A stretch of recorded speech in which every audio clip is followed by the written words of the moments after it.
Telah doa. Baik, terima kasih. Assalamualaikum warahmatullahi wabarakatuh. Alhamdulillahirabbil alamin. Segala puji dan syukur hanya milik Allah Subhanahu wa taala semata.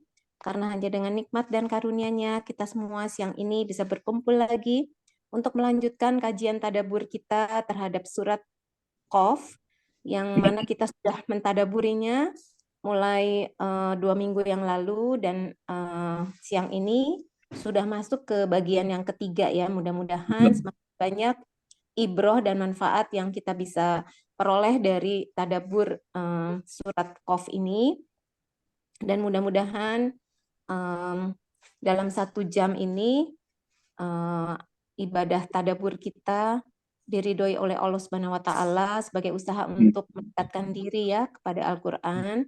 Karena bulan Ramadan bulannya Al-Qur'an, mudah-mudahan kita semua mendapatkan berkah dan rahmatnya. Alhamdulillah hadir bersama kita semua Ustadz Umar Maka yang saat ini berada di Bone ya Ustadz.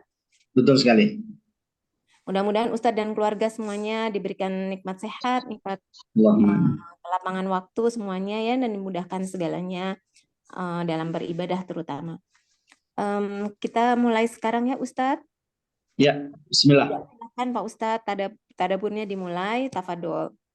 Ya, barakallahu fiik Mbak Ari dan seluruh pengurus Majelis Ta'lim Rabbani dimanapun berada, serta seluruh jamaah yang telah bergabung. Mari kita luruskan niat dan kita mulai insya Allah tadabbur Quran kita terhadap surah-surah sesuai urutan turunnya kepada baginda Nabi Sallallahu Alaihi Wasallam, dan alhamdulillah saat ini kita sudah masuk di surat ke-34 sesuai urutan turun, yaitu surah Qaf, dan ini adalah part atau bagian ketiga dari tadabbur surah Qaf yang insya Allah untuk hari ini kita akan mentadabburi beberapa ayat dari surah Qaf, dari ayat 12 sampai dengan ayat 20 insya Allah.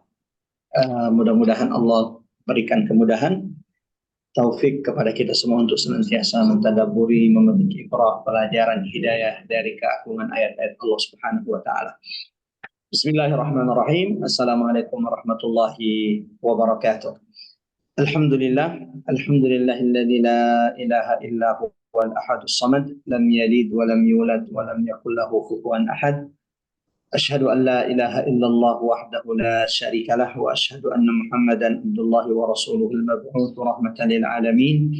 Allahumma salli wa sallim ala Muhammad wa ala alihi wa sahabatihi wa man tabi'ahum bi ihsanin ila yaumiddin. Amma ba'd.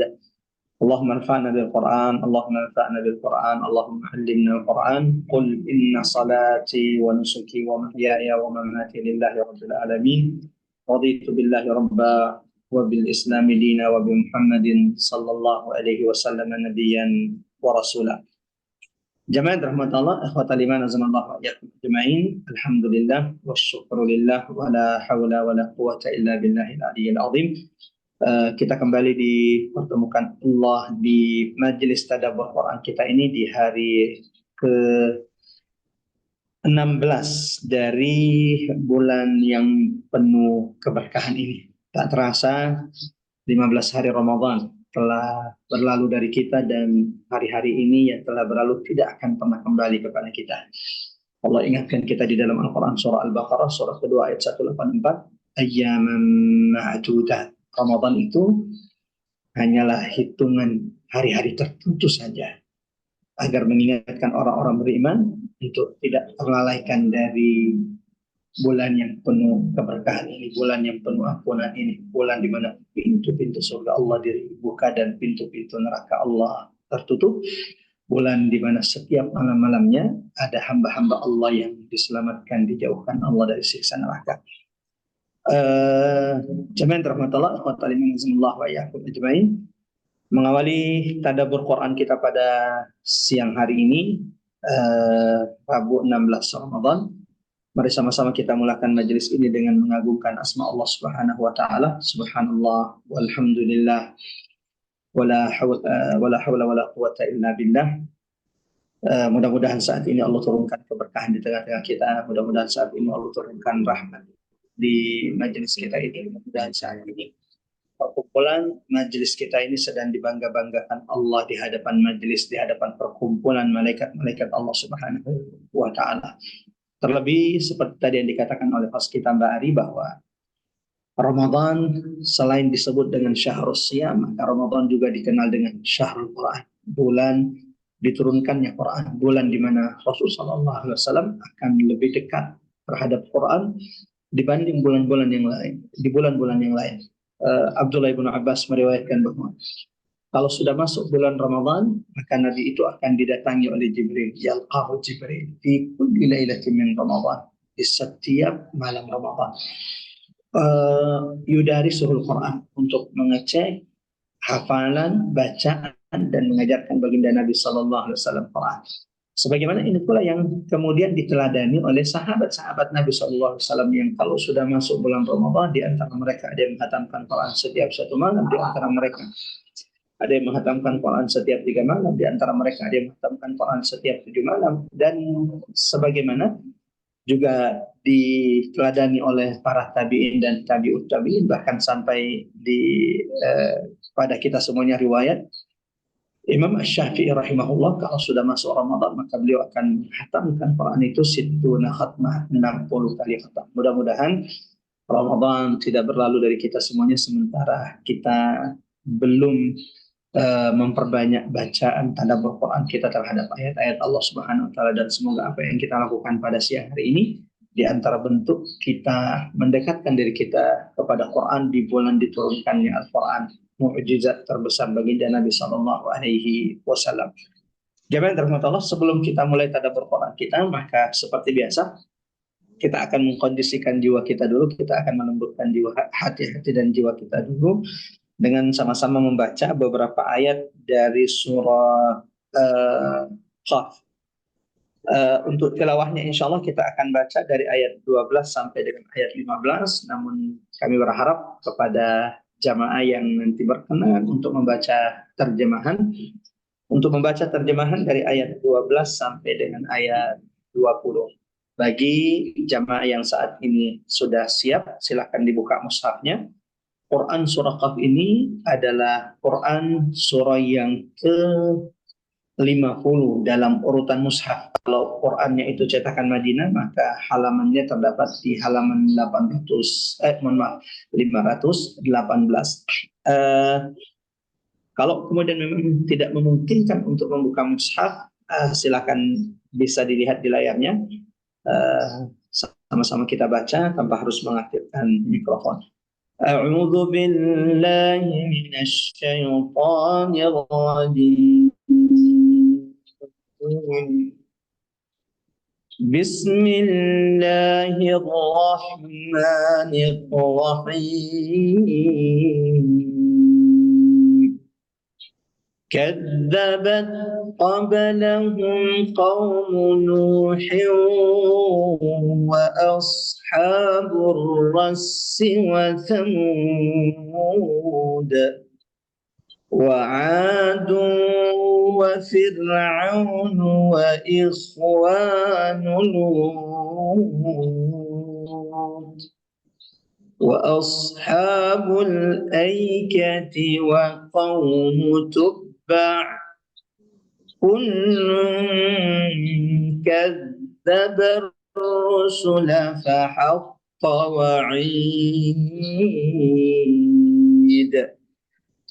أفعينا بالخلق الأول بل هم في لبس من خلق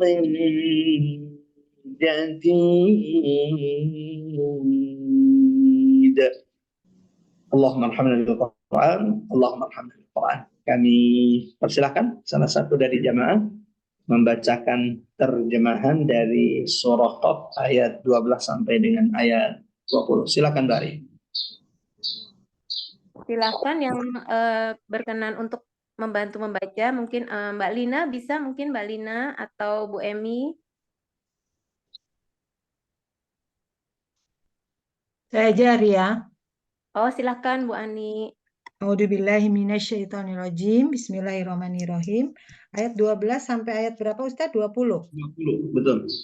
Ayat 12, surat Qaf ayat 12. Sebelum mereka, kaum Nuh penduduk Ras dan tak Samud telah mendustakan rasul-rasul.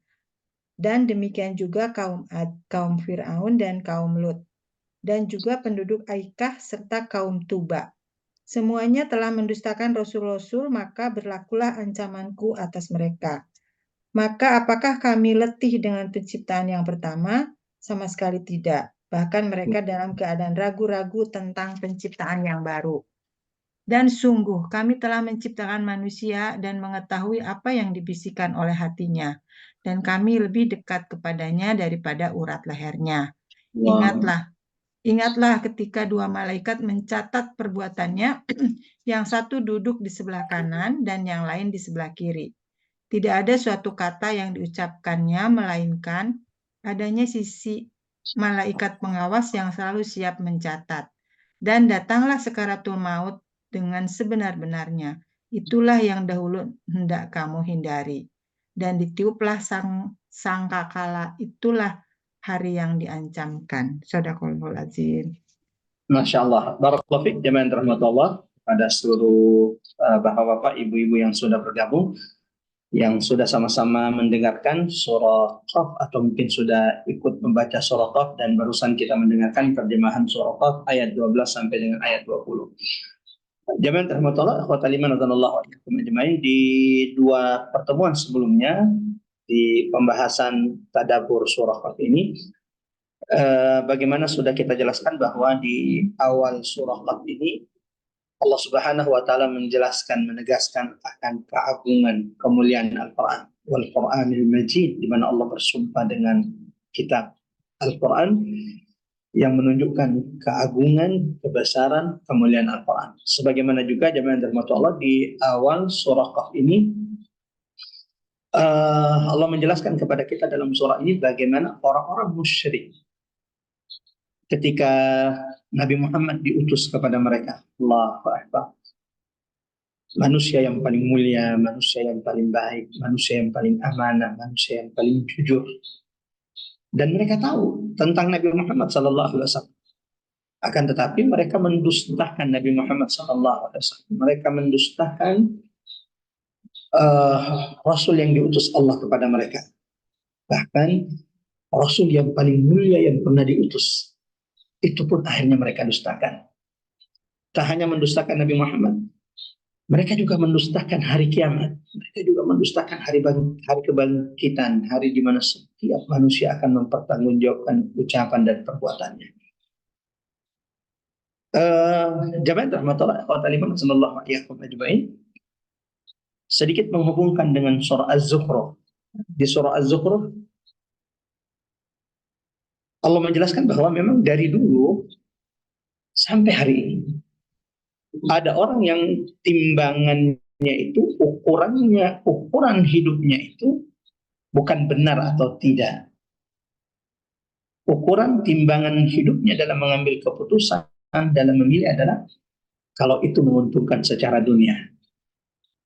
Dalam Quran surah Zukhruf ayat 31 Allah menjelaskan bagaimana orang-orang Quraisy itu ketika Allah mengutus Nabi Muhammad SAW, apa yang mereka katakan? Dan sampai hari ini ada orang seperti itu. Dia tahu orang ini jujur, dia tahu orang ini saleh, dia tahu orang ini amanah, dia tahu orang ini paling baik. Akan tetapi karena dia miskin, karena dia tidak bisa memberikan maslahat keuntungan dunia, karena dia tidak ngasih uang, maka kemudian ia tidak mengikutinya atau tidak memilihnya. Coba ya kan, Nabi Muhammad, ada manusia tidak yang lebih baik dari Nabi Muhammad? Jalla wallah, tidak ada sama sekali. Tapi itu yang terjadi dengan orang-orang Quraisy ketika Allah mengutus Nabi Muhammad. Dalam Quran surah Az-Zukhruf ayat 31 mereka berkata, waqal laula nuzzila hadzal Quran. Seandainya Quran ini bukan diturunkan kepada Muhammad, mungkin kami beriman. Terus kepada siapa kalian inginkan Quran diturunkan? Kata mereka, ala rajulin minal qaryataini azim. Seandainya Quran itu diturunkan kepada salah satu dari dua orang yang berpengaruh, dua orang yang kaya. Satu dari Mekah yang mereka inginkan adalah Al-Walid bin Al-Mughirah. Satu dari Taif yang mereka inginkan adalah Urwah bin Mas'ud As-Saqafi. Karena menurut mereka, dua orang ini lebih berhak menjadi nabi untuk diikuti dari Nabi Muhammad. Kenapa? Dua orang ini lebih berpengaruh, dua orang ini lebih banyak hartanya, lebih banyak cuannya. Bukankah hari ini juga terjadi jamaah di tengah-tengah kaum muslimin? Ketika kita tidak memilih, ketika memilih itu bukan lagi karena mengikuti petunjuk Al-Quran, memilih bukan lagi karena mengikuti petunjuk Nabi Sallallahu Alaihi Wasallam, tapi siapa yang memberi mereka cuan, siapa yang memberi mereka uang, itu yang mereka ikuti. Allahu Akbar. Mudah-mudahan Allah jaga kita semuanya, Allah lindungi kita semuanya, dan itulah pentingnya kata Al-Quran, agar kita tidak mengikuti kesalahan yang dilakukan umat-umat terdahulu yang dibinasakan Allah Subhanahu wa Ta'ala. Kemudian di ayat berikutnya jamaah rahmat Allah menjelaskan bahwa setiap kejadian di semesta ini adalah bukti adanya hari kebangkitan. Apa yang Allah ciptakan di semesta ini adalah bukti kebenaran hari akhirat, bukti kebenaran hari kebangkitan. Afalam yanzuru ila samaa'i fawqahum. Tidakkah mereka melihat, memperhatikan bagaimana Allah Subhanahu wa Ta'ala meninggikan langit di atas mereka. Kalau sejenak saja mereka mau merenung melihat ke langit, mereka akan beriman kepada hari kiamat. Karena meninggikan langit itu, membangun langit itu jauh lebih sulit daripada membangkitkan manusia. Antum ashaddu khalqan amis samaa banaha. Apakah kalian wahai manusia mengira bahwa penciptaan kalian itu lebih sulit daripada penciptaan langit? Lalu kemudian Allah juga mengajak kita memperhatikan bagaimana Allah Subhanahu wa Ta'ala hamparkan bumi tempat tinggal kita ini. Dan Allah kuatkan bumi ini dengan gunung-gunung sebagai pasarnya sehingga kita bisa tenang hidup di atasnya. Lalu kemudian Allah ingatkan kita untuk memperhatikan bagaimana Allah turunkan air dari langit. وَنَزَّلْنَا مِنَ السَّمَاءِ مَاءً مُبَارَكًا. Allahu Akbar, Allahu Akbar. Orang berakal kalau dia merenungi saja bagaimana proses air itu diturunkan dari langit, lalu kemudian bagaimana air hujan ini membasahi bumi, lalu kemudian menghidupkan tanah yang sudah tandus dan kering, lalu bagaimana kemudian Allah tumbuhkan tumbuh-tumbuhan, Allah tumbuhkan taman-taman yang rindang, Allah tumbuhkan dengan air hujan ini biji-bijian. Bukan cuma itu, wan nakhla basiqat, kurma yang menjadi makanan orang Arab, yang menjulang tinggi, yang memiliki kelopak yang bersusun-susun. Ini adalah bentuk rezeki karunia Allah kepada mereka. Kadzalikal khuruj. Allah ingatkan di ayat 11, ini ayat terakhir yang kita bahas. Proses bagaimana Allah turunkan hujan, lalu kemudian bagaimana air hujan ini mengenai bumi yang mati, lalu kemudian Allah tumbuhkan tumbuh-tumbuhan, biji-bijian, tanaman-tanaman, pohon-pohon. Kadzalikal khuruj. Kata Allah di ayat ke-11 surah Qaf ini, seperti itu pula lah wahai manusia, perumpamaan kebangkitan manusia itu pada hari kiamat. Allahu Akbar. Artinya begitu mudah di sisi Allah Subhanahu wa Ta'ala. Maka di ayat 12 yang hari ini akan kita tadabburi, Allah ingatkan kepada orang-orang Quraisy, orang-orang yang mendustakan Nabi Muhammad SAW, orang-orang yang meragukan, mendustakan hari kiamat. Sebagaimana ini juga peringatan bagi kita umat Nabi Muhammad, bukan cuma peringatan bagi orang-orang Quraisy yang meragukan hari kiamat. Ini juga peringatan Allah tazkirah dari Allah Subhanahu wa Ta'ala. Kalla innahu tazkirah, sebaik-baik pengingat itu adalah Al-Quran. Sebagaimana sebaik-baik nasihat, sebaik-baik petunjuk itu adalah Al-Quran. Hada bayanun linnas wa hudan wa mau'izatun lil muttaqin. Allah ingatkan kepada orang-orang Quraisy, dan ini juga peringatan kepada kita orang-orang yang beriman agar senantiasa mengambil ibrah, senantiasa mengambil pelajaran, senantiasa mengambil peringatan dari umat-umat terdahulu yang dibinasakan oleh Allah. Kadzabat qablahum qaum Nuh wa ashabur rass wa Thamud. Kalau hari ini wahai Muhammad, Quraisy itu mendustakanmu. Kalau hari ini Quraisy itu mengingkarimu. Kalau hari ini Quraisy itu menolak risalah yang kau bawa. Kalau hari ini Quraisy, Abu Jahal, Abu Lahab, Al-Walid ibn al-Mughirah, orang-orang Quraisy ini tidak beriman kepada hari kiamat. Mereka bukan orang yang pertama kali mendustakan para nabi dan rasul yang diutus kepada mereka. Quraisy bukan orang yang pertama kali mendustakan nabi yang diutus kepada mereka. Quraisy bukan orang yang pertama kali meragukan hari kiamat. Kadzabat qablahum qaum Nuh. Sebelum Quraisy ada umat-umat yang telah dibinasakan Allah karena mereka mendustakan nabi rasul yang diutus Allah kepada mereka. Siapa itu? Allah kemudian menceritakan umat-umat yang dibinasakan Allah karena perilaku mereka seperti yang dilakukan orang-orang Quraisy kepada Muhammad sallallahu alaihi wasallam. Dan ini juga tasbiyah, hiburan Allah kepada kekasihnya Muhammad sallallahu alaihi wasallam. Seakan-akan Allah mengatakan, jangan bersedih wahai Muhammad, engkau bukan orang yang pertama kali didustakan. Sebagaimana bagian ketiga surah Qaf ini juga hiburan bagi para dai, para ustaz hari ini. Kalau kajian mereka dibubarkan, kalau dakwah mereka ditolak, mereka bukan orang yang pertama kali didustakan. Para nabi, rasul sebelum Nabi Muhammad juga telah didustakan. Maka dalam Quran surah Al Imran, Quran surah ketiga, ayat 184. Sebagaimana di ayat 12 ini, Allah hibur Nabi Muhammad sallallahu alaihi wasallam. Fa in kadzabuka faqad kudziba rusulun min qablik. Wahai Muhammad kekasihku, jika hari ini Quraisy mendustakanmu, jika hari ini Quraisy mengingkari risalah yang kau bawa, faqad kudziba rusulun min qablik, sesungguhnya telah didustakan rasul-rasul sebelum Muhammad. Ja'u bil bayyinati waz zuburi wal kitabil munir. Padahal nabi-nabi dan rasul-rasul sebelum Nabi Muhammad itu ja'u bil bayyinat, sudah datang dengan bukti yang nyata. Coba lihat bagaimana Fir'aun itu mendustakan Nabi Musa alaihissalam, padahal Nabi Musa sudah memperlihatkan bukti yang nyata kepada Fir'aun.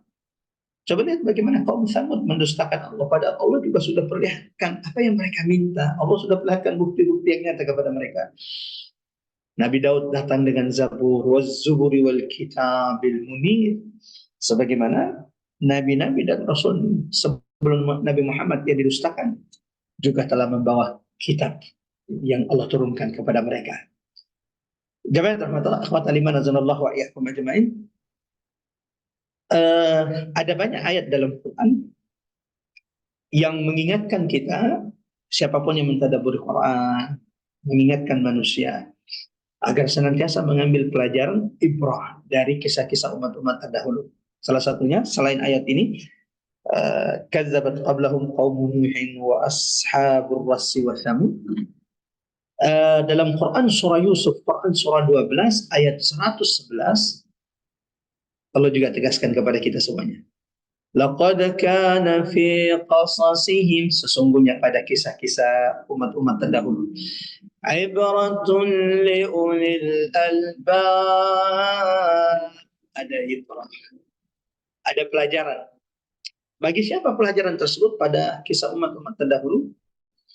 Ibratun li ulil albab, ada pelajaran, ada ibrah bagi orang-orang yang berakal. Maka haditsan yuftara,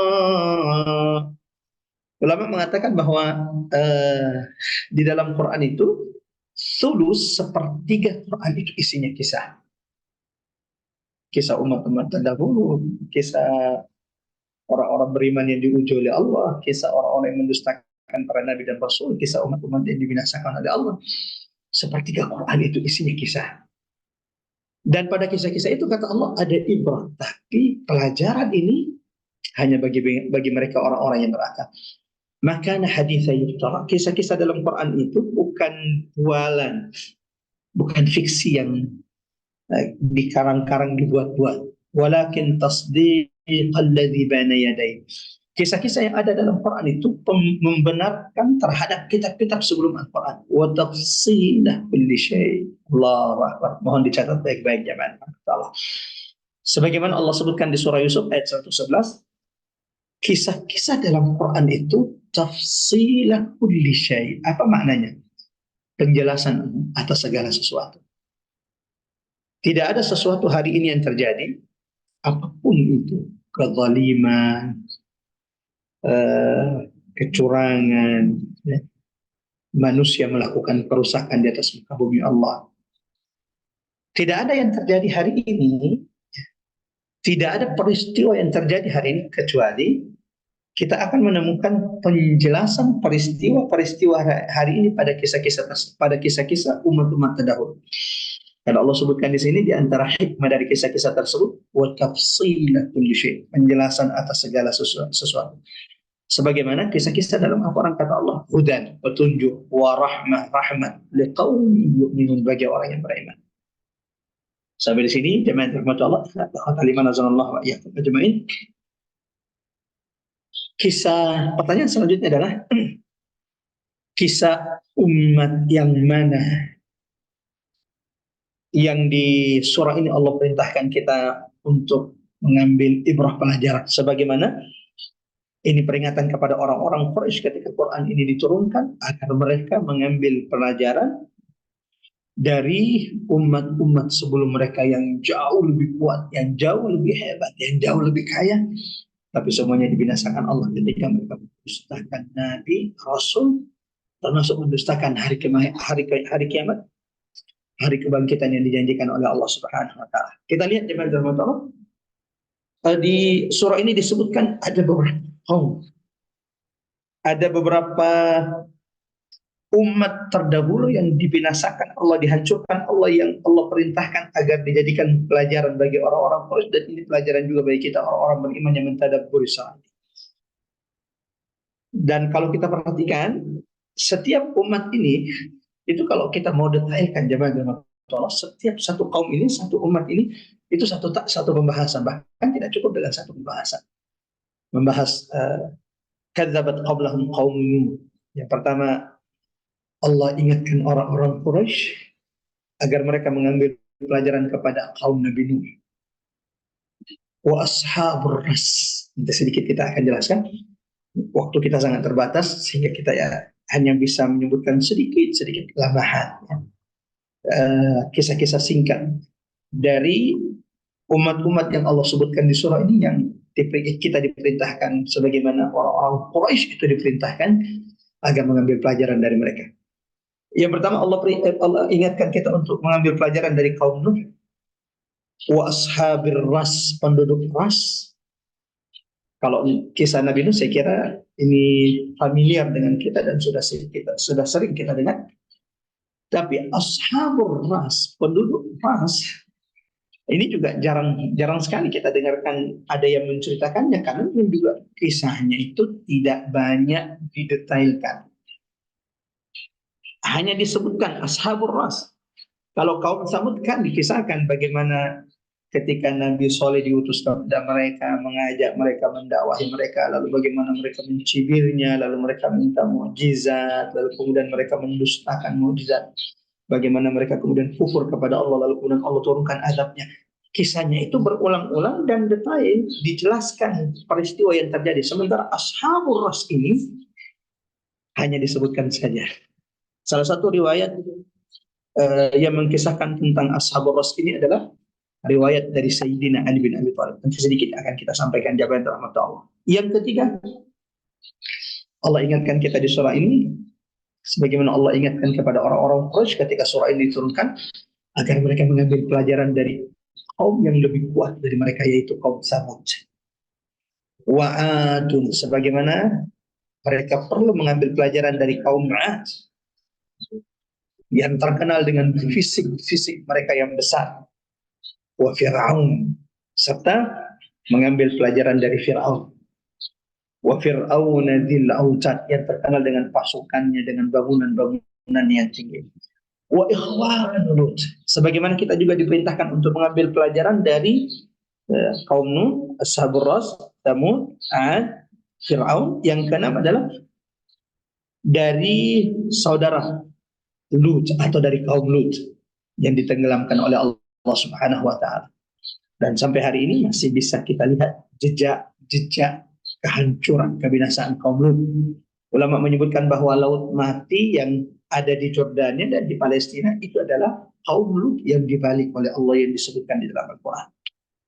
Yang ketujuh, jemaah rahmatullah, Allah perintahkan kita untuk mengambil pelajaran dari wa ashabul aikati wa qaum Tubbah. Wahai Quraisy, kalian itu tidak ada apa-apanya dibanding umat-umat terdahulu yang mendustakan Nabi dan Rasul yang Allah utus kepada mereka, dan mereka pun dibinasakan oleh. Di antaranya yang ketujuh adalah wa ashabul aikah, penduduk Aikah. Ini juga mungkin jarang kita dengar, walau sebagian ulama mengatakan bahwa yang dimaksud dengan ashabul aikah di sini itu adalah kaum Madian, kaumnya Nabi Syuaib. Yang kedelapan, jemaah rahmatullah, Allah perintahkan kita untuk mengambil ibrah, mengambil pelajaran, mengambil hikmah dari umat-umat terdahulu, yaitu wa qaum Tubba, kaum Tubba, penguasa-penguasa Yaman, yang mereka ini memiliki bendungan, memiliki tanah yang subur. Allah berikan kekayaan kepada mereka, lalu kemudian mereka subur, dan Allah pun akhirnya membinasakan, menghancurkan mereka. Kullun kadzabar rusula fahaqqa wa'id. Ada berapa kaum yang Allah sebutkan di surah ini? Ada 8. Allahu Akbar. Ini kalau mau didetailkan, jemaah rahmatullah, surah Qaf ini khusus untuk menceritakan 8 kaum ini, mengambil ibrah dari mereka. Ini 8 pertemuan ini kalau kita mau ceritakan satu persatu. Kata Allah Subhanahu wa taala, kullun kadzabar rusul. Setiap dari 8 kaum ini, dari umat-umat terdahulu ini, semuanya mendustakan Rasul yang kami utus kepadanya. Allahu Akbar. Fahaqqa wa'id, maka berlaku kepada mereka apa yang sudah kami ancamkan. Sebagaimana ini sebenarnya ancaman keras Allah kepada orang-orang Quraisy. Jika kalian masih terus mendustakan kekasih kami Muhammad sallallahu alaihi wasallam, jika kalian masih terus mengingkari hari kebangkitan, hari kiamat, maka sebagaimana kami membinasakan, menghancurkan umat-umat terdahulu, apa yang menimpa mereka juga akan menimpa kalian, oleh orang-orang Quraisy. Sebelum lanjut, jemaah yang dirahmati Allah, akhwatal iman, Allah wa iyyakum ajmain, kita sedikit mengambil ibrah dari 8 kaum, 8 kisah umat terdahulu yang Allah perintahkan kita untuk mengambil pelajaran darinya di surah Qaf ini. Yang pertama, Allah perintahkan kita untuk mengambil pelajaran kaum Nuh. Kadzabat qablahum qaum Nuh. Nabi Nuh adalah rasul pertama diutus oleh Allah. Allah sebutkan dalam Al-Quran, kana nasu ummatan wahidah. Manusia itu dulunya tidak mengenal kesyirikan, manusia itu dulunya satu bentuk. Mereka semua beriman kepada Allah, tidak ada yang kufur kepada Allah. Sebagaimana ada mengatakan manusia itu dulu satu bentuk, baik secara iman kepada Allah, bahkan secara fisik. Dan itu selama 10 abad. Dari zaman Nabi Adam sampai Nabi Nuh, manusia itu satu bentuk. Beriman kepada Allah, tidak mengenal kesyirikan, dan kemudian bahkan mereka, kata ulama, satu bentuk secara fisik.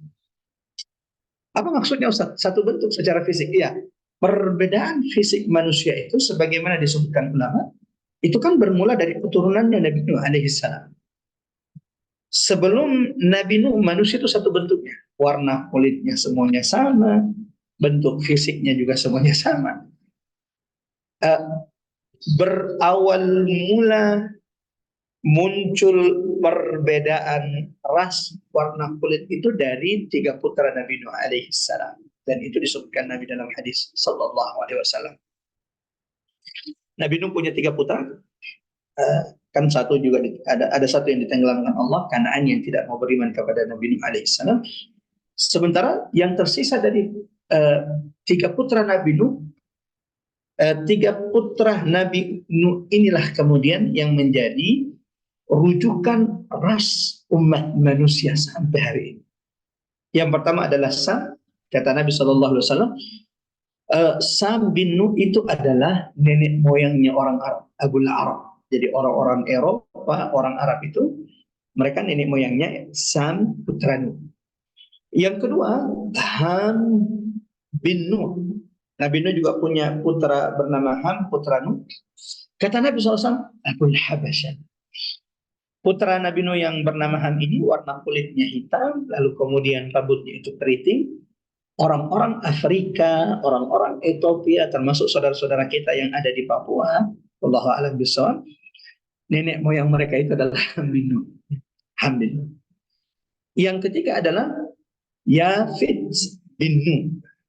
Ada pendapat ulama bahwa orang-orang Asia ini, termasuk kita orang Indonesia, nenek moyang kita ini adalah Yafid bin Nuh. Wallahu a'lam bishawab. Sampai zaman Nabi Nuh, manusia tidak mengenal kesyirikan. Sampai kemudian muncullah pertama kali kesyirikan dalam sejarah umat manusia itu di zaman Nabi Nuh alaihi salam. Jadi kalau ditanya, kapankah muncul kesyirikan pertama kali? Jawabnya adalah muncul kesyirikan pertama kali itu di zaman Nabi Nuh alaihi salam. Sebelum Nabi Nuh, manusia tidak mengenal kesyirikan. Dari mana kemudian kesyirikan itu kok bisa muncul di zaman Nabi Nuh alaihissalam sampai Allah utus Nabi Nuh alaihissalam untuk berdakwah di tengah-tengah kita, di tengah-tengah mereka? Awal mula kesyirikan di masa Nabi Nuh, jamaah dan ini perlu untuk menjadi pengingat bagi kita. Awal mula kesyirikan di zaman Nabi Nuh itu adalah berlebihan, al-ghulu fis salihin, berlebihan kepada orang saleh. Jadi sebelum Allah mengutus Nabi Nuh, di tengah-tengah kaum Nabi Nuh itu ada orang saleh.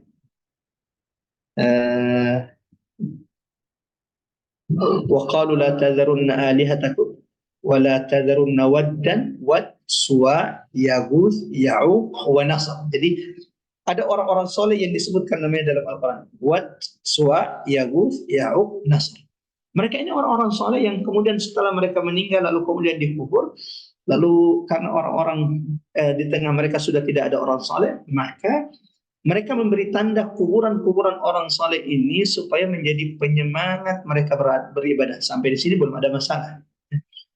Tapi kemudian lambat laun, syaitan kemudian mulai menggoda mereka untuk meminta kepada orang-orang saleh yang sudah mati tersebut, sampai kepada mereka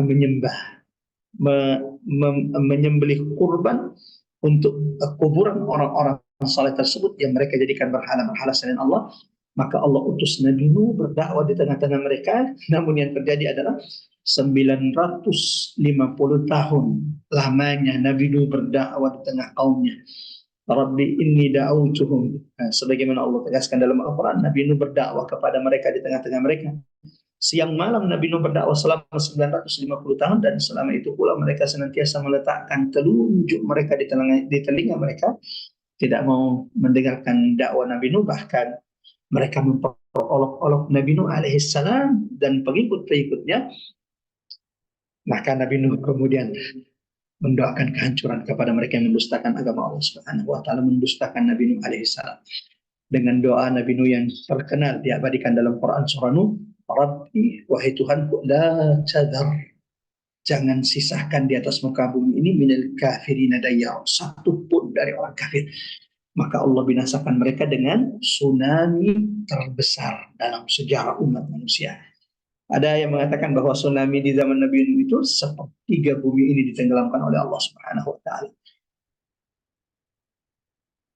Allah katakan di surah ini, kadzabat qablahum qaum Nuh. Belajarlah kalian orang-orang Quraisy.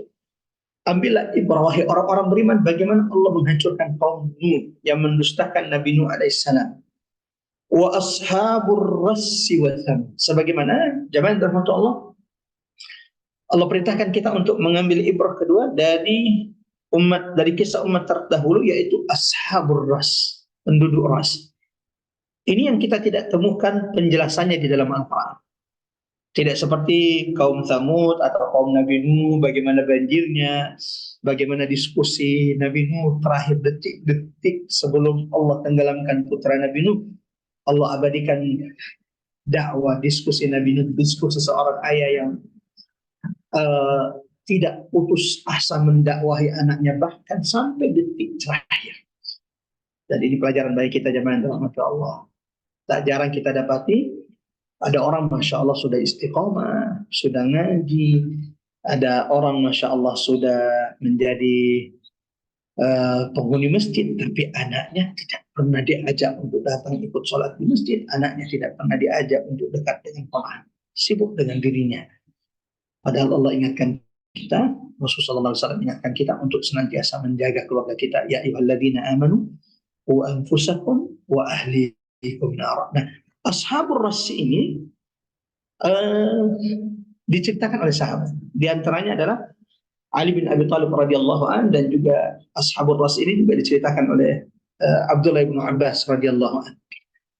Ashabur ras ini jamaah rahmatullah adalah mereka ini dari Bani Israel, penduduk Ar-Ras. Dinamai dengan penduduk Ar-Ras karena mereka itu tinggal di sebuah kampung yang memiliki telaga, memiliki sungai, memiliki sumur besar yang airnya itu banyak, airnya itu melimpah, airnya itu segar, mereka minum dengannya, lalu kemudian mereka mengairi kebun-kebun mereka dengan air sungai atau air telaga atau air sumur besar tersebut. Di samping sumur atau di samping telaga tersebut ada pohon yang mereka sembah selain Allah. Allah. Jadi bukan cuma hari ini kita dapat khususnya di daerah jemaah rahmatullah Allah. Salah satu hal yang menguatkan kami untuk kemudian harus membagi waktu sepekan, 2 pekan di Jakarta, bahkan semakin ke sini lebih banyak di daerah. Kalau di Jakarta, Masya Allah, pengajian sudah di mana-mana, ibu-ibu majelis ta'lim sudah semakin semarak di Jakarta, sementara di daerah jangan Allah. Apa yang Allah ceritakan di Quran ini seperti ashabur ras yang menjadikan satu pohon besar sebagai berhala yang disembah selain Allah, mereka meminta dengan pohon tersebut, bahkan mereka menyembelih kurban untuk pohon tersebut. Dan ketika datang Nabi dan Rasul yang diutus Allah kepada mereka mengingatkan mereka untuk tidak menyembah pohon yang mereka jadikan berhala selain Allah, apa yang mereka lakukan jemaah rahmatullah? Allahu Akbar. Nabi dan Rasul. Ar-Ras itu tadi apa artinya Ar-Ras? Ar-Ras itu sumur. Nama sebuah sumur atau telaga yang yang Allah karuniakan kepada mereka air yang melimpah cukup kepada mereka. Di samping itu ada pohon besar yang mereka sembah. Saya ingin mengatakan bahwa di daerah ini masih kita temukan. Mudah-mudahan Allah berikan hidayah kepada umat Nabi Muhammad SAW. Ada saudara-saudara kita yang mengagungkan, membesarkan pohon-pohon tertentu, mereka datang mengikat hajat-hajat, mengikat benang-benang sambil membaca hajat keinginan-keinginan mereka. La haula wala quwwata illa billahil aliyil azim. Pohon yang bahkan tidak bisa melindungi dirinya dari terik matahari, pohon yang bahkan tidak bisa melindungi dirinya dari petir, pohon yang bahkan tidak bisa melindungi dirinya dari orang-orang yang hendak memotongnya. Tapi itu yang terjadi. Dan ketika Allah utus Nabi dan Rasul kepada ashabur ras, penduduk ras ini, apa yang mereka lakukan? Dengan bejat, dengan keji, mereka kemudian menggali lubang, lalu mengubur hidup-hidup Nabi dan Rasul yang Allah utus kepada mereka. Maka Allah pun kemudian menurunkan adab kepada ashabur ras. Ya. Ada riwayat mengatakan bahwa dari seluruh penduduk ashabur ras, penduduk ar-ras, yang beriman itu cuma satu. Yang beriman itu cuma satu. Yang dikisahkan dalam Quran surah Yasin. Ya. Yang sering disebut dengan mu'minu ali Yasin. Wa jaa'a min aqsal madinati rajulun yas'a. Datanglah seorang laki-laki dari ujung kota bersegera mengingatkan kaumnya agar kaumnya itu tidak membunuh, agar kaumnya itu tidak menyembah menyakiti Nabi yang diutus kepada mereka, agar kaumnya itu tidak lagi menyembah pohon yang mereka besar-besarkan, yang mereka agungkan tersebut. Dan ternyata yang satu orang ini pun mereka bunuh. Maka kata Allah, kami masukkan ia ke dalam surga. Setelah ia dibunuh, ia dimasukkan Allah ke dalam surga, dan ketika ia dimasukkan ke dalam surga, saat itu dia berkata, Ya laita qaumi ya'lamun. Duhai seandainya kaum mengetahui apa yang Allah karuniakan kepadaku. Bima ghafarani Rabbi. Bagaimana Allah mengampunkan dosa-dosaku dan Allah masukkan aku ke dalam surga. Allahu Akbar. Sampai di sini jemaah dirahmati. Jadi memang ternyata sunnatullah, sunnatullah. Jadi jangan kaget kalau hari ini yang mengikuti kebenaran itu cuma sedikit, hanya segelintir orang yang mempertahankan prinsipnya, tidak mau disobot, tidak mau kemudian melakukan apa yang tidak sesuai dengan petunjuk Al-Quran dan Sunnah, itu tidak banyak. Sunnatullah, ini ternyata sunnatullah. Dan seperti ini yang terjadi pada umat-umat terdahulu. Tidak ada nabi dan rasul, kecuali memang hanya sedikit di antara umat mereka yang beriman. Kebanyakan itu mendustakan apa yang dibawa nabi dan rasul, bahkan mendustakan hari kiamat. Bagaimana Allah mengadab Ashabul Ras? Kita percepat, ini masih ada 6 kaum yang belum kita ambil ibarat dan belajar. Maka setelah mereka membunuh nabi dan rasul dengan cara apa? Mereka hidup. Bahkan ada riwayat mengatakan selama 1 tahun mereka mendengarkan rintihan Nabi yang mereka kubur hidup-hidup itu. Allah, ada orang setega itu kepada Nabi dan Rasul yang Allah utus kepada mereka. Dan tidak heran kita dengan perilaku orang-orang Bani Israel, karena mereka memang kebiasaannya itu yuqatilun al-anbiya'i wa rasul. Ketika mereka mendustakan Nabi, bahkan mereka membunuh, apa yang Allah azabkan kepada mereka? Dalam Al-Quran Allah ceritakan Allah kemudian menurunkan hujan api kepada mereka. Allah. Tiba-tiba dari langit itu turun api yang besar, menghancurkan seluruh penduduk Ras.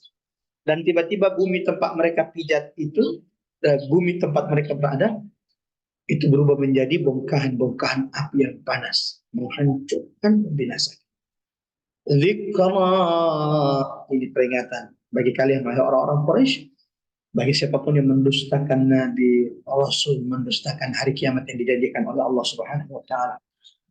Kalau ini tidak cukup wahai orang Quraisy menjadi pelajaran bagi kalian, kaum Nuh, Ashabul Ras tidak cukup.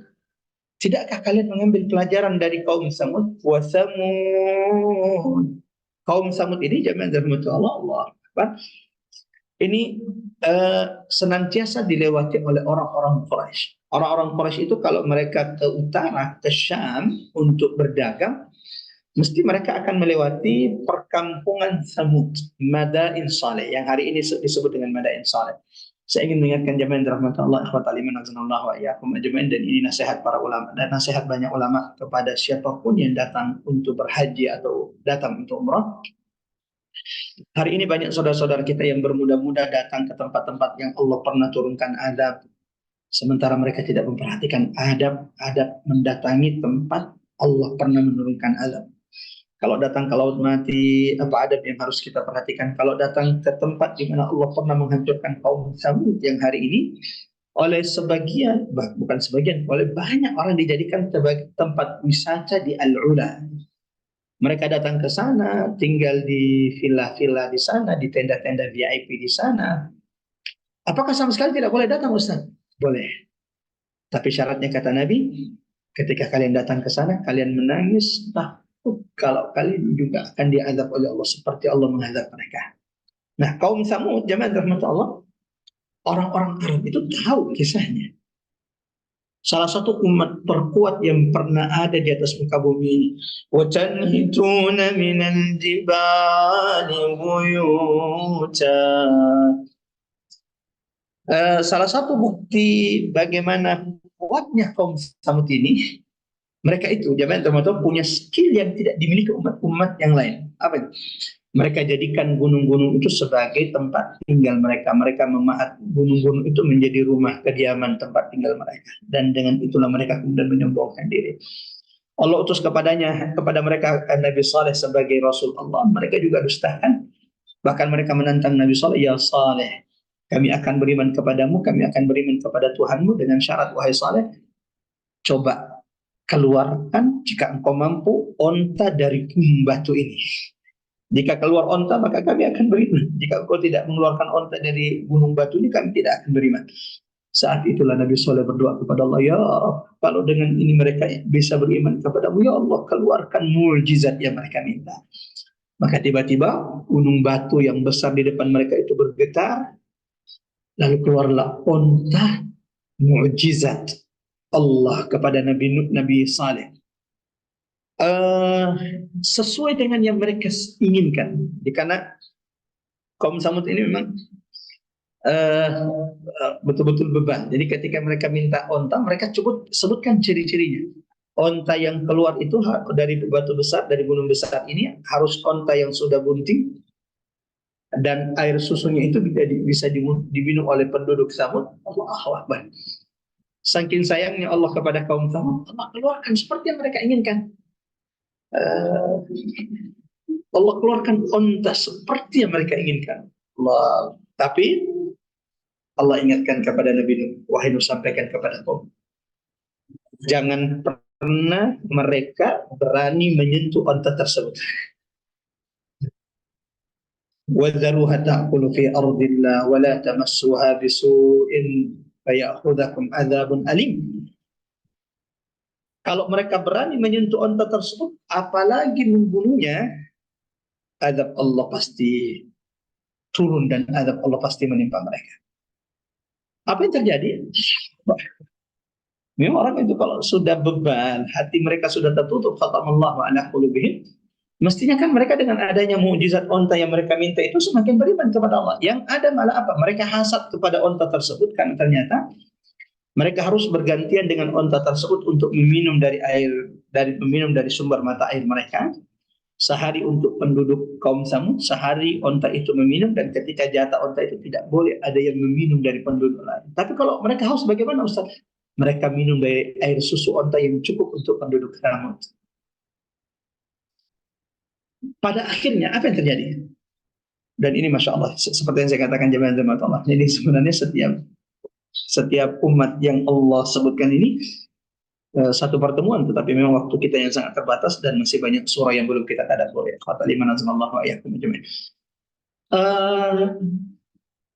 Akhirnya mereka membunuh onta. Dan perlu kita ketahui, sebenarnya yang merusak di kaum Samud itu tidak banyak. Yang merusak di kaum Samud itu tidak banyak. Allah sebutkan dalam Quran surah An-Naml ayat 48. Dan Masya Allah, ini yang Allah sebutkan tadi di surah Yusuf, bahwa kisah dalam Quran itu engkau akan temukan gambarannya dalam kehidupan kita sehari-hari. Seperti kaum Samud, Allahu Akbar. Indonesia ini kan yang merusak tidak banyak sebenarnya. Yang merusak politik kita, yang merusak pendidikan kita, yang merusak ekonomi kita, ini kan hanya segelintir orang. Seperti kaum Samud, yang merusak itu segelintir orang. Pertanyaan, tapi kenapa Ustadz kemudian Allah azab kaum Samud dan hanya sedikit? Karena yang banyak itu mendiamkan, yang sedikit yang melakukan kerusakan. Maka Allah pun binasakan mereka bersama orang-orang yang melakukan kerusakan. Itu kenapa orang beriman itu tidak boleh mendiamkan kezaliman, tidak boleh mendiamkan kerusakan. Setidaknya kalau engkau tidak bisa merubahnya dengan tanganmu, kalau engkau tidak bisa merubahnya dengan lisanmu, maka jangan pernah meridhoi kemungkaran tersebut. Jangan pernah meridhoi kezaliman tersebut. Minimal ingkari dalam hati kita. Berdoa kepada Allah, ya Allah, aku sudah tidak bisa berbuat apa-apa. Ya Allah, kalau saya larang, malah saya yang dipenjara. Ya Allah, kalau saya bongkar malah saya yang akan dibunuh, malah saya akan dimudaratkan. Kalau itu tidak bisa engkau lakukan dengan lisan, dengan kekuatan, dengan jabatan, setidaknya engkau ingkari. Belajar, cabiru ya ulil absar. Ambil pelajaran wahai orang-orang berakal. Jangan malah meridhoi, jangan malah membiarkan, apalagi menjadi pendukung. La haula wala quwwata illa billahil aliyyil azim. Ketika Quran sudah tidak kita jadikan petunjuk, ketika Quran sudah kita jauhi, kita tidak punya waktu untuk mengkaji Al-Quran, kita tidak punya waktu untuk kemudian mentadabburi Al-Quran. Allah ingatkan dalam Quran surah Az-Zukhruf, wa man ya'shu an dzikrir rahman, saya jamin mereka yang berani, mereka yang tidak punya rasa takut, suara mereka dibeli 300.000 atau mau disogok 300.000, 500.000, bahkan bisa jadi miliaran, ada mereka yang tidak tadabbur Al-Quran. Karena Allah sebutkan dalam Quran surah Az-Zukhruf, kalau orang itu sudah berpaling dari Quran, wa may ya'shu an dzikrir rahman, barang siapa yang berpaling dari Al-Quran, nuqayyid lahu syaitana, maka kami akan jadikan syaitan itu sebagai pengikat. Kami akan jadikan syaitan itu menyesatkannya dengan sesat-sesatnya. Fahuwa lahu qarin, dan syaitan itu yang kami jadi temannya. Kembali jemaah dan Allah, bahwa ini pelajaran penting bagi kita. Kaum Samud itu yang merusak banyak atau sedikit? Sedikit yang merusak.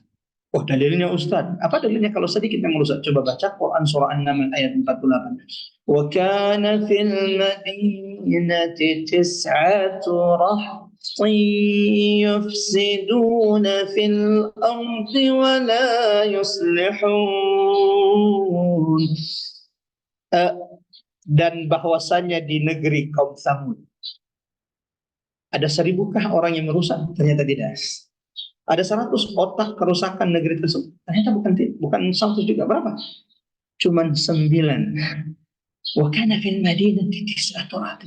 Satu negeri Samud itu ternyata yang merusaknya cuma 9. Tapi yang dianggap oleh Allah semua kaum Samud. Kenapa?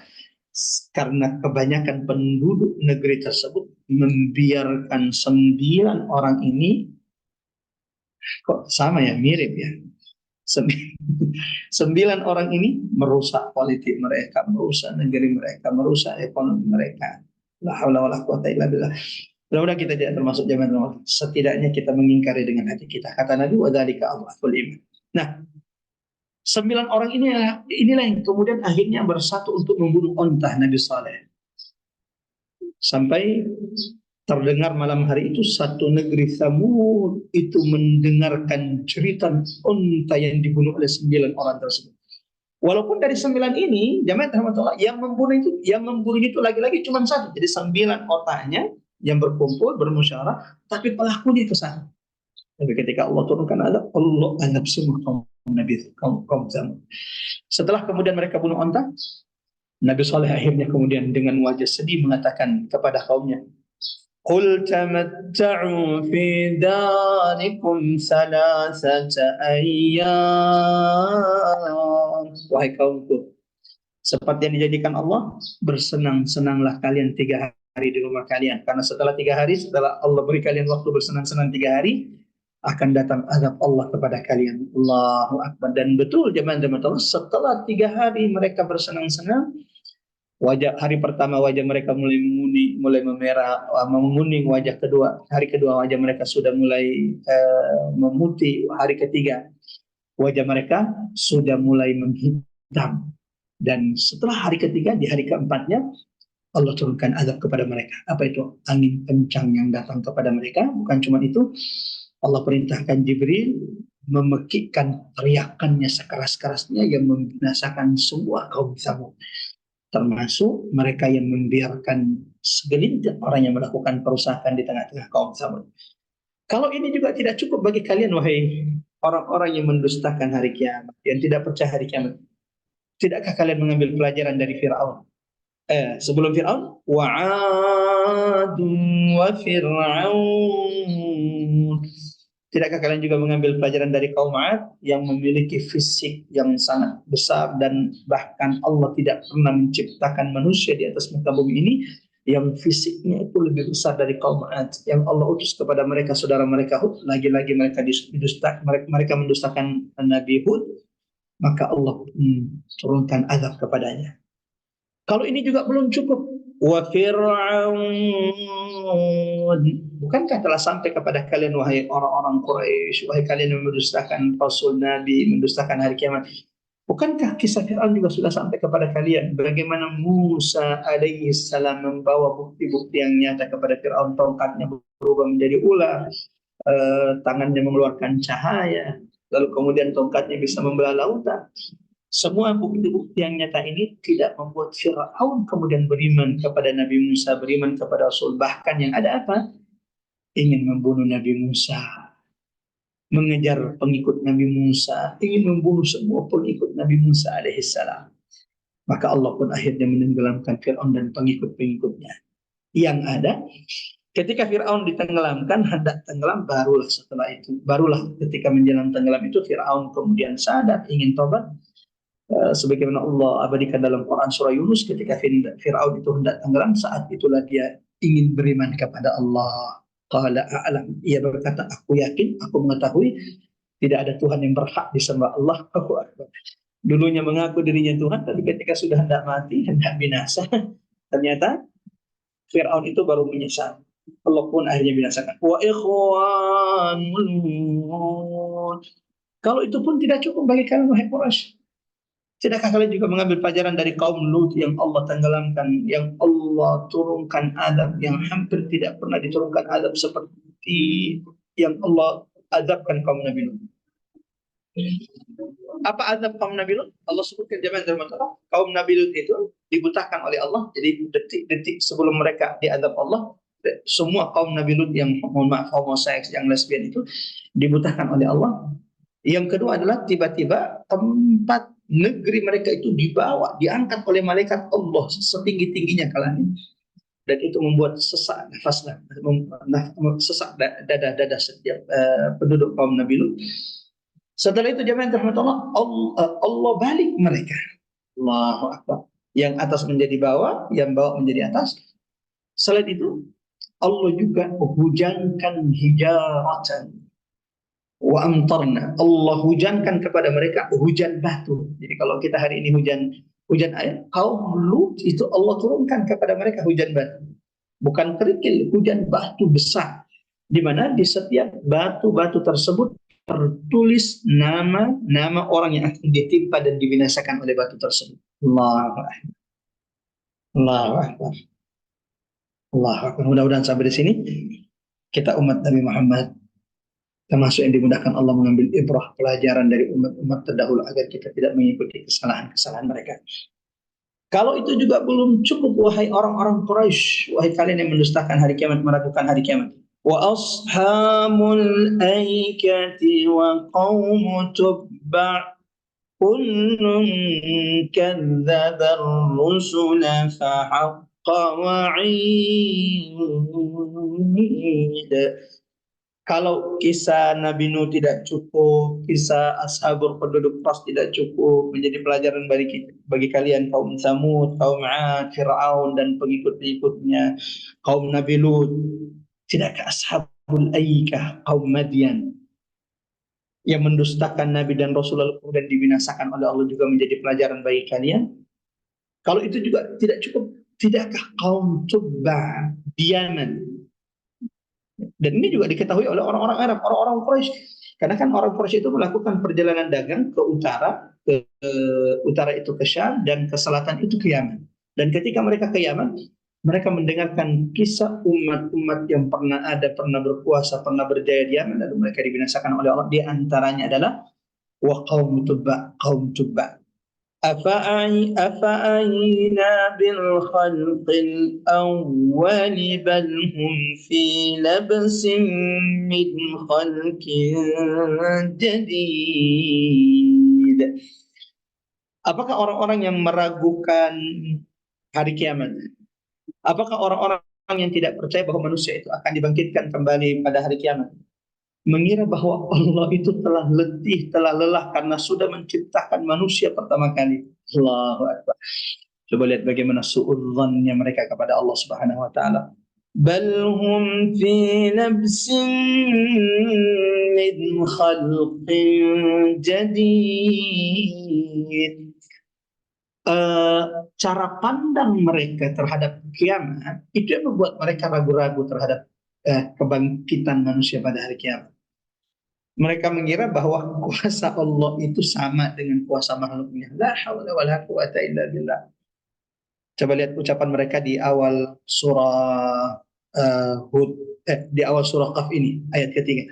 Aidza mitna wa kunna turaba. Ya. Jadi perilaku mereka yang tidak percaya dengan hari kiamat itu berawal dari apa? Berawal dari cara mereka berpikir, cara pandang mereka terhadap kuasa Allah yang sama. Mereka kira Allah itu sama dengan makhluknya. Aidza mitna wa kunna turaba. Apakah kalau kami ini sudah mati? Jadi mereka itu menggunakan logika mereka, menggunakan pikiran mereka. Kalau kami sudah mati, sudah jadi tulang belulang, sudah jadi tanah, kayaknya mustahil deh. Kayaknya tidak mungkin kita itu dibangkitkan kembali, penciptaan kita kembali. Makanya di ayat berikutnya itu Allah berikan perumpamaan, permisalan penciptaan semesta langit, bumi, gunung. Bagaimana Allah turunkan hujan, lalu kemudian Allah tutup dengan sebuah kalimat yang sangat dalam. Kadzalikal khuruj. Seperti itulah perumpamaan. Bagaimana Allah begitu mudahnya membangkitkan, begitu mudah di sisi Allah membangkitkan manusia pada hari kebangkitan, pada hari kiamat untuk mempertanggungjawabkan setiap ucapan dan perbuatannya. Kita lanjut teman rahmatullah ayat 16. وَلَقَدْ خَلَقْنَا الْإِنسَانَ وَنَعْلَمُ مَا تُوَسْوِسُ بِهِ نَفْسُهُ. Dan sungguh kata Allah, kami telah menciptakan manusia. Allahu Akbar. Kami yang telah menciptakan manusia. وَنَعْلَمُ مَا تُوَسْوِسُ بِهِ نَفْسُهُ. Dan kami mengetahui apa yang dibisikkan oleh hatinya. Allahu Akbar. Bagaimana Allah tidak mengetahui apa yang terbesit dalam hati kita jamaah rahmat Allah, sementara Allah yang telah menciptakan manusia. Maka tidak ada yang lebih tahu dari manusia itu sendiri melebihi pengetahuan penciptanya terhadap manusia. Wa nahnu aqrabu ilaihi min hablil warid. Bahkan kata Allah, kami ini lebih dekat dari mereka kepadanya, bahkan dari urat leher nadi, dari urat leher mereka. Allahu Akbar, Allahu Akbar. Siapapun orang beriman yang memperhatikan ayat ini, mentadabburi ayat ini, jangan cuma tahu ayat ini, Allahu Akbar. Selain pengingat bagi kita bahwa Allah Maha melihat setiap gerak-gerik kita, Allahu Akbar. Termasuk saat ini kita tadabbur, duduk di majelis ini, dan apa yang menjadi tujuan setiap di antara kita hadir di tadabbur ini, ketahuilah semuanya itu diketahui oleh Allah Subhanahu wa taala. Allahu Akbar. Ayat ini bagi orang-orang yang bersedih saat ini, bagi orang-orang kesulitan, ayat ini menjadi penguat pelipur lara. Ketahuilah, Allah mengetahui ujian hari ini. Allah Maha mengetahui kesedihanmu hari ini. Allah Maha mengetahui kesulitanmu hari ini. Maka mintalah kepada Dia yang Maha mengetahui untuk mengangkat setiap kesulitan-kesulitan ini. Sebagaimana jemaah Allah, ayat ini bagi orang-orang yang durhaka, ayat ini adalah pengingat. Wa nahnu aqrabu ilaihi min hablil warid. Coba bayangkan, bahkan pasangan kita sendiri itu tidak tahu apa yang terbesit dalam hati kita. Pasangan kita tidak tahu apa yang kita sembunyikan darinya selama ini. Tapi Allah, walaqad khalaqnal insana wa na'lamu ma tuwaswisu bihi nafsuh. bahkan yang terbesit di hatimu oleh wahai manusia Allah ketahui. Kalau ini sudah tertanam dalam diri kita, jika yang terbesit saja dalam diri kita diketahui oleh Allah, maka bagaimana mungkin kita berani jemaah terhormat Allah bermaksiat di hadapan Allah. Sementara kalau yang terbesit saja diketahui Allah, apalagi perbuatan kita. Terlebih Masya Allah saat ini kita di bulan Ramadan, salah satu ibrah madrasah pelajaran dari Ramadan ini, Ramadan itu mengajarkan kita untuk senantiasa merasa Allah itu mengawasi kita, melihat kita. Nabi pernah ditanya tentang tingkatan umat Islam, maka Nabi SAW mengatakan bahwa ini difahami dari hadis Nabi SAW bahwa tingkatan manusia itu, tingkatan Muslim itu ada 3. Yang pertama adalah Muslim, yang kedua adalah mukmin, yang ketiga adalah muhsin. Dan ciri-ciri muhsin itu adalah mereka yang senantiasa merasa bahwa Allah melihat setiap gerak-gerik ucapan perbuatan mereka, sehingga mereka senantiasa untuk kemudian menjaga diri mereka tidak melakukan perkara perbuatan-perbuatan yang dilarang oleh Allah Subhanahu wa taala. Sebagaimana ini peringatan kepada orang Quraisy, apakah kalian merasa wahai orang Quraisy Allah tidak melihat perbuatan kalian kepada Rasul kami, kepada Nabi kami? Apakah kalian mengira bahwa Allah tidak melihat ucapan fitnah, tuduhan kalian kepada Muhammad sallallahu alaihi wasallam? Apakah kalian mengira wahai orang-orang Quraisy Allah tidak melihat makar-makar kalian, bagaimana kalian menyiksa orang-orang beriman, bagaimana kalian menyiksa Bilal, bagaimana kalian menyiksa keluarga Yasir, bagaimana kalian menaruh kotoran di tubuh Nabi Muhammad sallallahu alaihi wasallam? Wa nahnu aqrabu ilaihi min hablil warid. إذ يتلقى المتلقيان عن اليمين وعن الشمال. Ingatlah ketika dua malaikat pencatat perbuatan, Allahu Akbar, yang satu duduk di sebelah kanan, anil yamini wa anil shimali qa'id, dan yang satu duduk di sebelah kiri. Dan ini jemaah termasuk kata ulama, di antara bukti sayangnya Allah kepada umat manusia, sehingga Allah itu begitu kuat penjagaannya kepada kita. Allah itu begitu besar perhatiannya kepada kita. Tidak ada manusia kecuali ada 2 malaikat yang senantiasa mengawasinya, yang senantiasa menjaganya, yang senantiasa mencatat setiap ucapan dan perbuatannya. Malaikat yang duduk di sebelah kanannya, sebagaimana kemudian malaikat yang duduk di sebelah kirinya. Ma yanfidhu min qawlin illa ladayhi raqibun atid.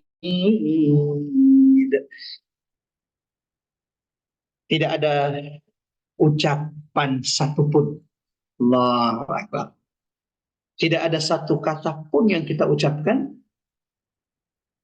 tidak ada suatu kata pun yang diucapkan oleh manusia, melainkan illa ladaihi raqibun atid, melainkan ada di sisinya malaikat pengawas yang selalu mencatat ucapan-ucapan tersebut. Sampai di sini jemaah rahmatullah, sejenak kita berhenti di ayat 18 ini. Dahsyatnya catatan malaikat-malaikat Allah Subhanahu wa taala. Apa itu? Coba perhatikan ayat ini.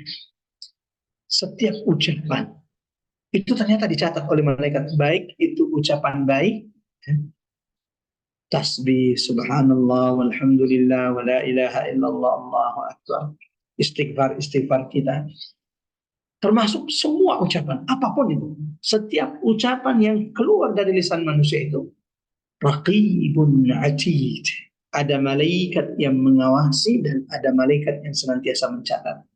Kalau saya boleh bertanya kepada jemaah rahmatullah, kalau ada yang bisa menjawab, boleh raise hand atau kemudian boleh jawab di kolom chat.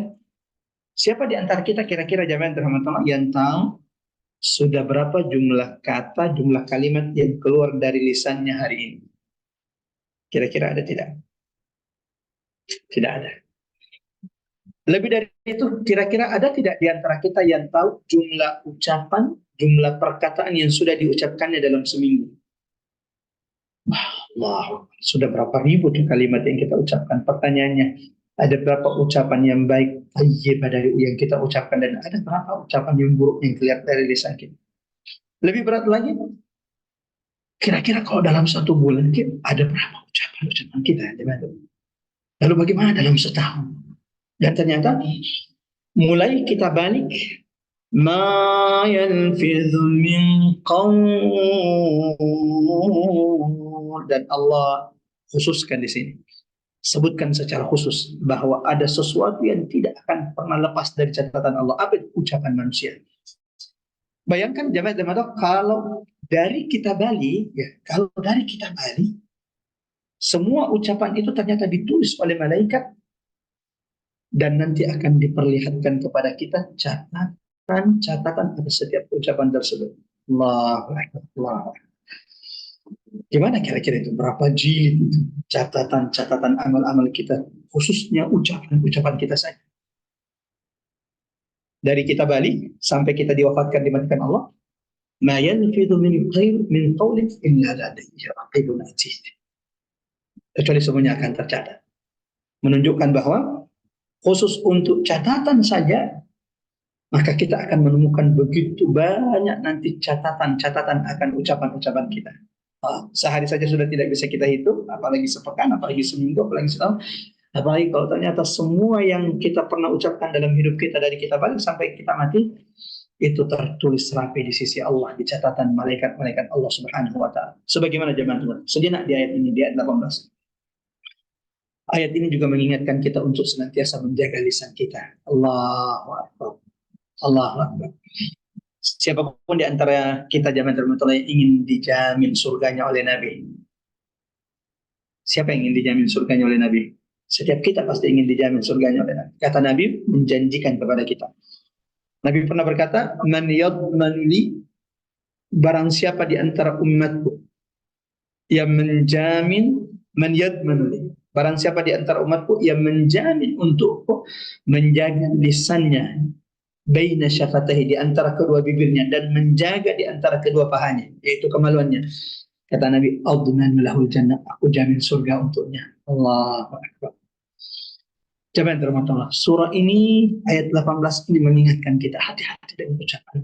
Semuanya akan dicatat oleh Allah, akan dicatat oleh malaikat Allah. Kalaupun engkau ingin mengucapkan kata-kata, maka jangan mengucapkan kecuali yang baik-baik. Nabi pernah ditanya, ya Rasulullah, hadis riwayat Imam At-Tirmidzi dari sahabat Nabi Abu Hurairah radhiyallahu anhu. Nabi ditanya, ya Rasul, ayyu syai'in, apa yang paling banyak nanti memasukkan manusia ke dalam neraka? Nanti manusia yang dilemparkan ke dalam neraka, apa yang paling banyak menjadi penyebab manusia itu dilemparkan masuk ke dalam neraka? Kata Nabi sallallahu alaihi wasallam, aktsaru ma yudkhilun nasan nar. Yang paling banyak memasukkan manusia itu nanti ke dalam neraka, dalam siksa Allah dalam neraka adalah, kata Nabi, ada dua perkara. Al-lisan, yang paling banyak memasukkan manusia ke dalam neraka.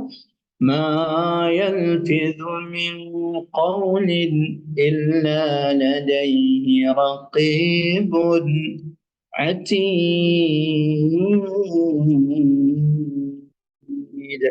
Yang paling banyak masukkan ke neraka adalah lisan manusia. Allahu Akbar. Sebagaimana kata Nabi, yang paling banyak kedua memasukkan manusia ke dalam neraka adalah al-farj, kemaluannya. Mudah-mudahan Ramadan kali ini mendidik kita untuk senantiasa menjadi muslim yang menjaga lisan. Sebagaimana mudah-mudahan tadabbur surah Qaf bagian ketiga hari ini, di ayat 18 ini juga menjadi pengingat bagi kita umat Nabi Muhammad agar senantiasa menjaga lisan kita. Ma yanfidhu min qawlin illa ladayhi raqibun atid. Wa ja'at sakratul maut dzalika ma kunta minhu tahid.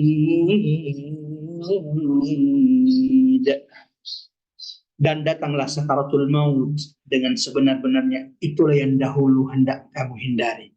Jemaah dirahmati Allah, ikhwatal iman azanallahu wa iyyakum ajmain. Orang beriman itu kalau sudah diperlihatkan Allah tempatnya di surga, maka ia akan minta disegerakan kematiannya oleh Allah.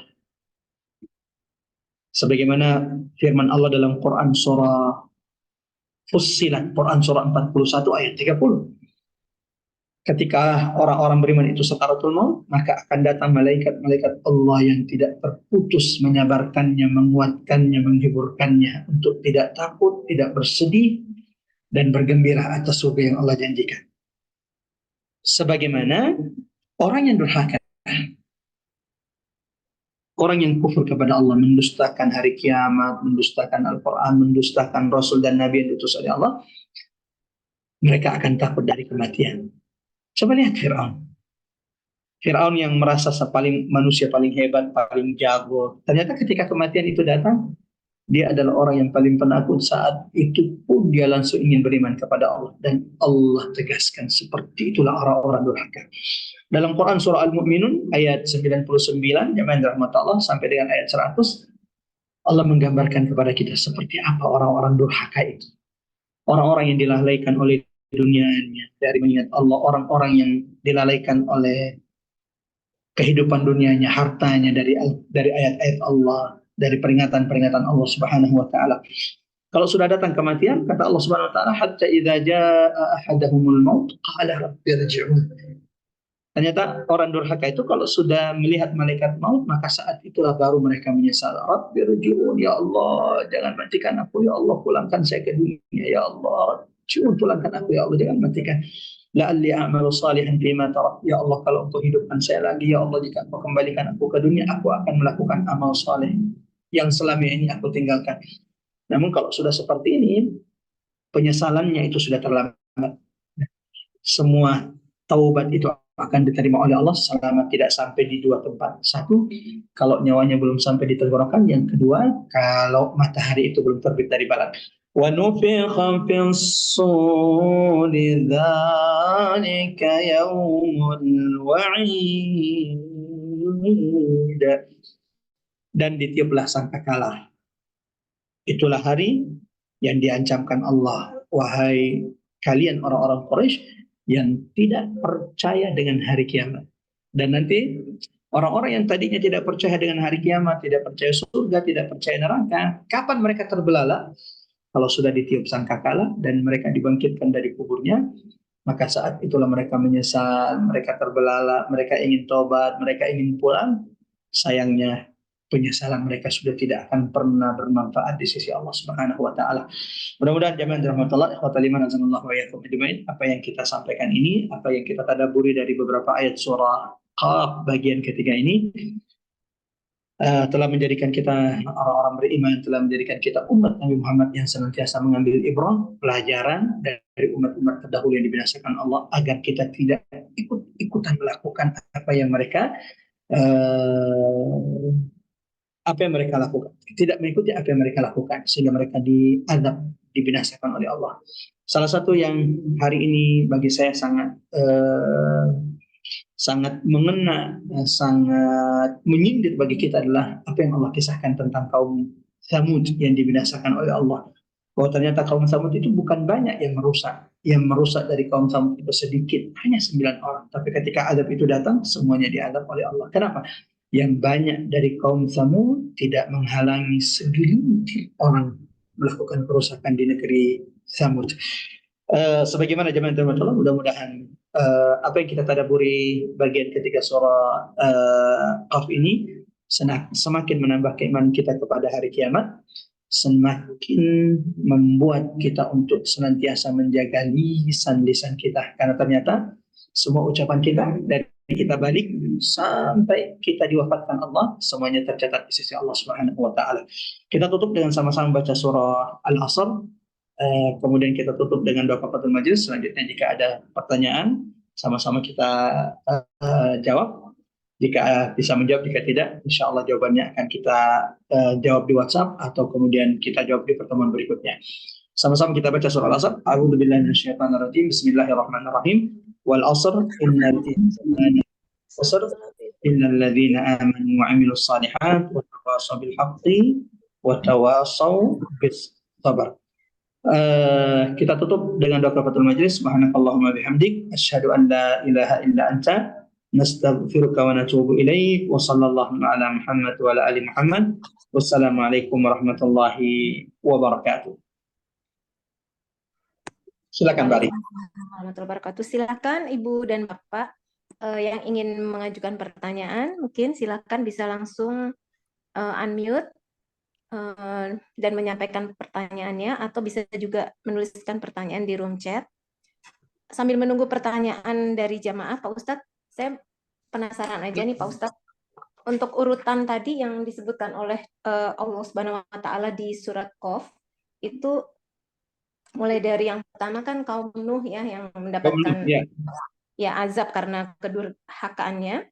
Itu kan sebenarnya secara berurutan ya Pak Ustadz ya. Tapi ini ada kaum Samud ini sebenarnya kan kaum Ad dulu ya Pak yang diazab ya. Betul. Tapi kenapa kaum Samud selalu disebut lebih dulu dibanding kaum Ad ya? Apakah karena memang perbuatannya, kezolimannya itu melebihi, atau ada alasan tersendiri mungkin Pak Ustadz? Ya, wallahu a'lam jami'an rahmatullah. Jadi penyebutan urutan kaum yang disebutkan di sini itu bukan berurutan karena bukan dilihat dari waktu, bukan dilihat dari masa zamannya. Jelas Nabi Nuh ini adalah yang pertama, ini tidak dipungkiri. Wa ashabur ras ini setelah Samud, tapi disebutkan lebih dulu. Sebagaimana kaum Samud itu adalah kelanjutan dari kaum Ad. Jadi kaum Ad dulu kaum Ad itu lebih dulu, lalu kemudian Allah azab kaum Ad, diselamatkan sebagian di antara mereka. Nah, keturunan kaum Ad ini kemudian yang dikenal dengan kaum Samud. Tapi kenapa di sini disebutkan? Wallahu a'lam bishawab. Saya juga belum melihat, belum mengetahui kenapa kaum Samud itu disebutkan lebih dulu dari kaum Ad. Walau sebenarnya di dalam Al-Quran kaum Ad kadang lebih disebutkan lebih dulu. Wa'ad wa Samud, dan kaum Ad dan kaum Samud. Jadi ada penyebutan kisah-kisah dalam Quran itu berurutan sesuai dengan zamannya. Sebagaimana terkadang kita temukan itu tidak ketika disebutkan di dalam satu surah itu tidak berurutan sesuai dengan zamannya. Wallahu a'lam bishawab. Wallahu a'lam bishawab. Saya tidak berani kemudian menyebutkan kenapa, karena tidak berani mengucapkan sesuatu tanpa ini. Kalau kemudian mungkin kalau kita mau melihat, memperhatikan di sini, bisa jadi jemaah rahmatullah, bisa jadi wallahu a'lam bishawab, dilihat dari sisi yang informasinya itu lebih diketahui oleh orang-orang Quraisy. Nah, karena kaum Samud itu senantiasa mereka lewati dari Madinah itu. Kalau kita ke Madinah ke arah utara sekitar 200 kilo lebih itu nanti bisa ketemu dengan kaum Samud yang hari ini oleh jamaah umroh itu banyak didatangi, kemudian dijadikan sebagai destinasi tambahan ketika haji dan umrah. Allahu Akbar. Yang menyedihkannya adalah terkadang destinasi ini yang malah lebih difokuskan, lebih diberikan tenaga ekstra, lebih diberikan perhatian yang ekstra, sementara bawahnya malah diberikan sisa-sisa waktu. Keberadaannya di Madinah hanya diberikan sisa-sisa waktu, karena waktunya itu habis, energinya itu habis di tempat-tempat yang sebenarnya tidak ada hubungannya sama sekali dengan haji dan umrah. Walau lagi-lagi saya katakan, ya tidak ada larangan datang ke sana. Tapi ingat, ketika datangi tempat yang pernah Allah turunkan adab, maka ada adab yang perlu diperhatikan oleh umat Nabi Muhammad, oleh kaum muslimin. Apa itu? Nabi mengatakan, janganlah kalian mendatangi tempat di mana Allah pernah menurunkan azab, kecuali kalian menangis. Tahu kalau kalian kemudian diazab oleh Allah, sebagaimana ketika datang ke sana itu mengambil ibrah, pelajaran dari umat yang dibinasakan tersebut. Allahu a'lam bishawab. Seperti itu kira-kira. Ya, terima kasih Ustadz. Ada Sama-sama. lagi yang ingin bertanya mungkin dari jamaah? Masih ada waktu? Ini kebetulan Ibu Ipeng nggak bisa ikut kajian, baru dapat kabar ibu mertuanya wafat nih Pak Ustadz. Nanti kita berdoa. Insya Allah siap, Mak. Silakan. Jika tidak ada, kita tutup dengan doa, mengingat Bone saat ini sudah menjelang